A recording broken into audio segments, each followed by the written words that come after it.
Nosotros invitamos desde antes de que estallara este conflicto a Marwan Soto a platicar del libro que acaba de publicar, Lo que hicimos mal los adultos, una colaboración junto con el ilustrador, el gran ilustrador Bef,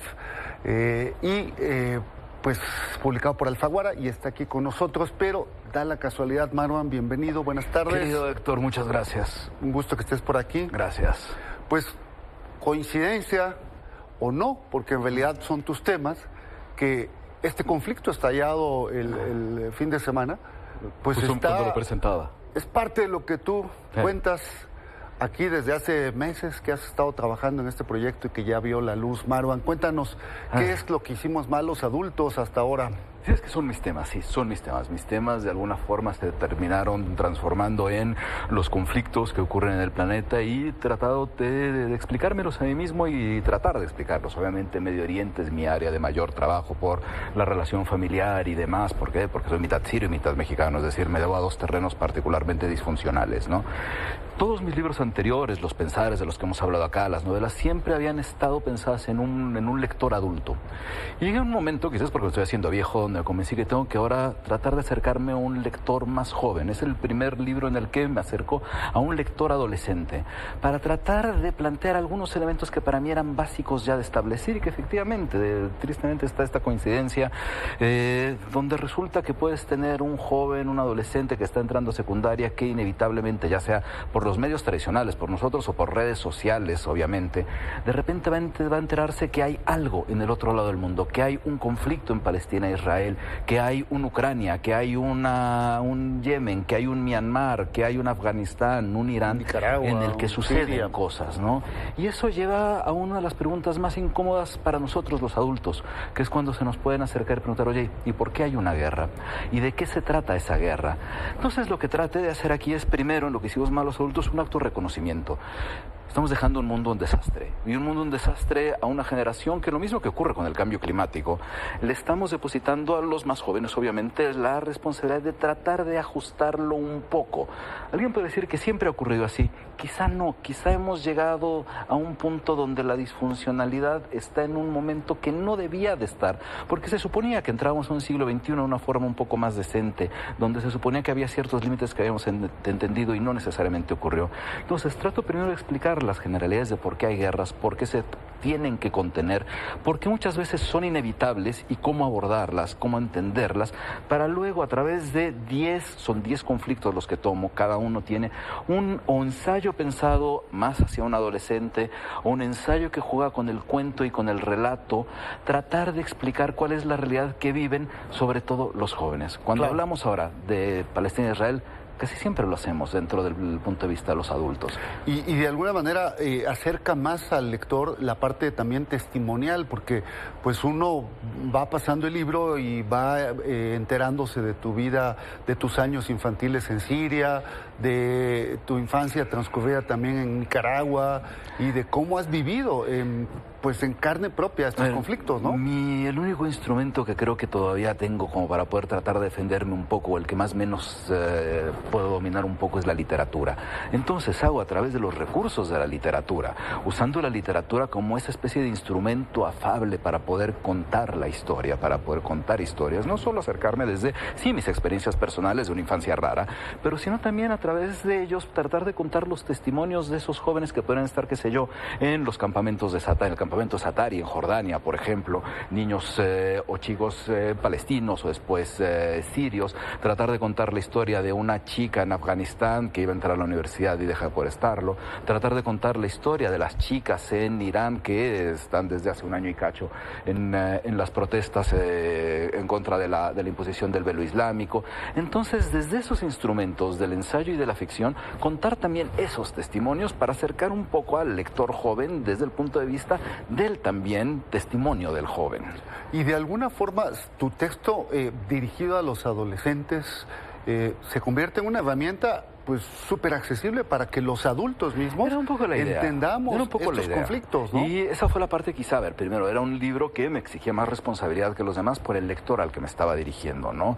Porque había que establecer ciertas bases y ciertos cuidados a un lector que tiene de repente la necesidad de entender algo de un mundo al que está entrando. No dar por sentado nada, absolutamente nada, ¿no? Y al mismo tiempo encontrar esa especie de juego con el lector adulto, que es el que en principio, padres o maestros, son los que se están enfrentando, como a mí me ocurre por mi oficio todo el tiempo, que son a quienes se acercan para preguntarles qué es lo que está sucediendo.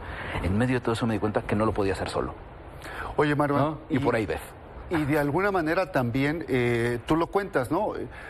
Beth y tú tienen visiones distintas de la realidad y tuvieron que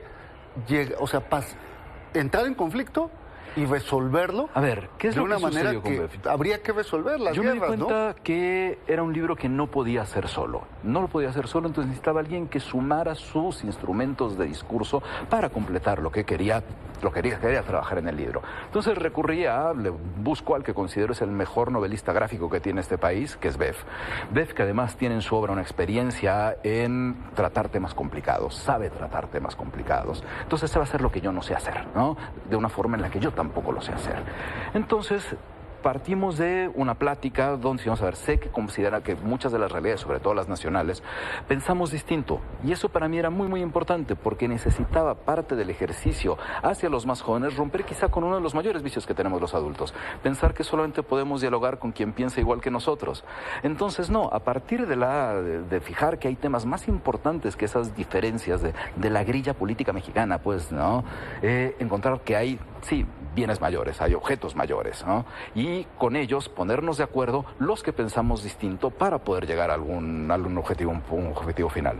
Y terminas con un libro que es esencial en estos días para que tiene un aporte maravilloso para que quienes quieran saber qué es lo que está ocurriendo, cuáles son los orígenes de estos conflictos, pues se metan y compren este libro en Alfaguara. Muchas gracias. Marwan. Sí, gracias. Oye, háblanos también del conflicto de repente parece que nos despertamos en los años 70 y como en el viejo cuento, el dinosaurio todavía estaba ahí, ¿no? Ahora me paso al mundo adulto, ¿no? Me paso al mundo adulto.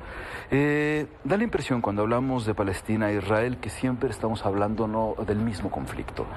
Tiene evidentemente una línea muy clara, pero hay que dividir cada uno de los distintos eventos con los propios códigos de su contexto. ¿Qué quiero decir con esto?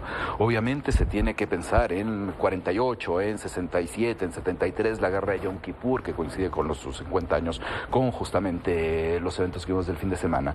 Pero al mismo tiempo estamos en un contexto distinto que nos hace quizá empezar a figurar la posibilidad de que haya un cambio de reglas del juego de lo que veníamos acostumbrados, y es un cambio negativo. ¿Por qué un cambio negativo? Porque ellos expresan que si uno no les baja el fuego explotan, ¿no? La violencia de Hamás, el ataque perpetrado por Hamás llega a un nivel de violencia que sobrepasa no solamente lo acostumbrado, sino los límites también establecidos de guerra, que al mismo tiempo tienen una función política para el mismo Hamás, que se da Hamás sabía cuál era el tipo de respuesta que iba a tener por parte del Estado de Israel. El Estado de Israel, que también hemos criticado sus posiciones a lo largo de muchísimos años, ¿no? Digo, lo pongo en este libro, lo pongo en los pensares, pero que en este momento la atención se tiene que ir hacia el acto terrorista por parte de Hamás, porque es el que cambia las reglas del juego, tanto para ellos como para la respuesta. Cuando sabe Hamás que la respuesta iba a ser esta, se fortalecen sus estructuras de radicalización, impidiendo tener por parte de los dos lados cualquier vía de solución. Entonces, ¿qué es lo que necesitamos pensar? Tenemos que pensar que más allá de quien crea que hay alguna afinidad con Hamás, Hamás no representa al pueblo palestino. Hamás es una organización fundamentalista que nace aceptándose como una organización fundamentalista, cuyo objetivo es la destrucción. El problema de que el objetivo sea la destrucción es que estamos hablando del rompimiento de las vías del diálogo. En inicio de la década de los 90, cuando se firman los acuerdos de Oslo, que evidentemente fracasaron, uno de los primeros quizá mejor es el único momento donde nos acercamos acercamiento a la paz, ¿no? Es el quizá más cercano que hayamos tenido a la paz. Fracasaron, evidentemente, pero partían de dos principios, entre muchos, de dos principios elementales. El reconocimiento de existencia de ambos estados, bajo ciertas líneas que está claro que se rompieron, y la otra, el abandono de la vía terrorista por parte de de la OLP, ¿no? Que al mismo tiempo su rompimiento significó, con otros elementos, el conflicto con Hamás, ¿no? Yasser Arafat estaba totalmente confrontado con Hamás. Entonces hay que entender que esas vías radicales, esas vías terroristas, por más de que alguien crea que están justificadas, nunca son las que estarán tenemos que justificadas. condenar, ¿no? Son las que tenemos que condenar. Absolutamente. Marlon Soto, pues muchísimas gracias. Queda la invitación al público de Milenio a que busque en Alfaguara Lo que hicimos mal los adultos.